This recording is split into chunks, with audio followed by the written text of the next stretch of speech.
Lots of movement on this Stony Brook power play. So for Liberty, they really need to keep their eye on their man and not get lost here in all this movement from Stony Brook. Hoon to shirting and a goal for Stony Brook, and it ends up being Murphy. Had a pretty good look earlier, and this time he cashes in. Yeah, no one covered the guy in front of the net. Puck came off Burak's pad, and he banged in the rebound. Take another look at it here. Murphy right there for goal number 6 on the year for him. He also has 6 assists. And Stony Brook on the board, leading 1-0, 8:38 to play in the first period. It was just what we mentioned, Stony Brook, lots of movement on this offensive zone, in the offensive zone on their power play, and the Liberty defense lost track of them for a second. Now Bushinsky with it, Thompson. Sharks. Back to Thompson.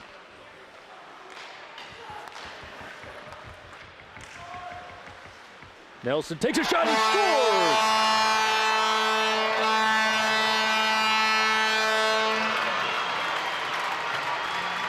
With 1:08 left on the penalty, Nelson ties it at 1. Yeah, that was a great, Nelson gets the puck on the line, toes it, drags it, and just rips it glove side high on Yoder here. And that's what Liberty needed. They really weren't having too great a power play to start the second period, but they still have 1:08 left here to try and build on this goal they just scored by Nelson. Nelson's first goal of the season, and it ties it at 1. You got the top unit out here for Liberty, as I mentioned, with 1 minute left in this power play here. On the attempt by Garvin. Garvin with it again. And the puck deflects all the way out, where Linker takes it in, coming out of the box, and he scores. And what a turn of events.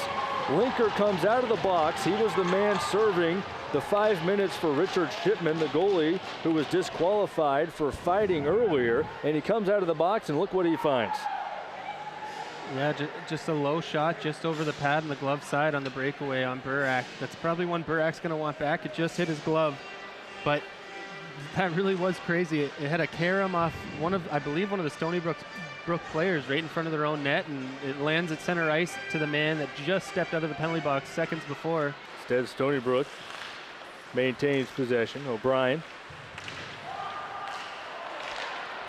Roberts just got knocked down away from the play again, right in front of one of the officials. They actually just started using a 4-man system here, and I'm surprised they're letting this much go, to be honest. And there's a goal by Stony Brook. Cruikshank collided with Carlson, and Burns takes advantage, goes in for the 3rd Stony Brook goal, and the Seawolves lead by a pair for the first time tonight.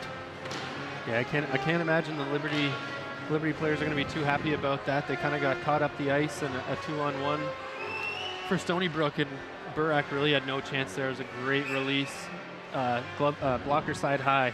10 seconds remaining on it. Sharks to Ryan, shot sails high.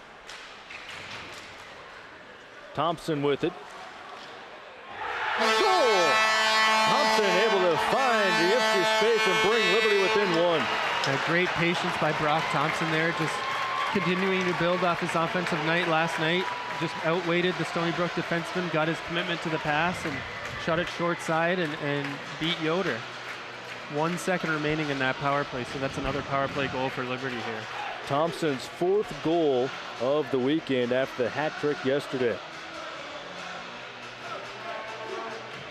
Yeah, as we mentioned before the game started, Thompson has been the model of offensive consistency for Liberty so far this year. So, and as you mentioned, the Stony Brook power play 1 for 4 last night, running at about 30% success rate on the season so far. So it's not a power play you want to give too many opportunities to.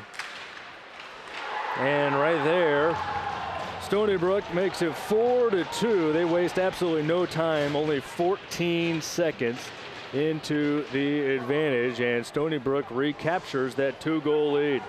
Yeah, it was Pepe walking the line there, similar to how Nelson scored earlier. It got deflected just in front of the net and squeaks through the wickets of Burak there. Not really a whole lot the goalie could do. Change direction at the last second, but Stony Brook comes right back at Liberty and scores a goal. And Sharks will bring it ahead for Liberty. Now approaching 5.5 minutes in the third.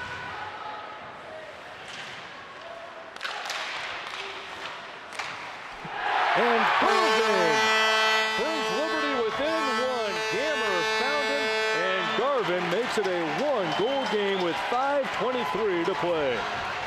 And just what we were talking about a minute ago, Liberty needs to step up their physicality if they want to get back into this game. Schartz gets on the rush, pressures the defenseman into a turnover. Gammer follows it up with a beautiful pass to Garvin. No mistake. Top shelf over the glove on the one-timer from the slot.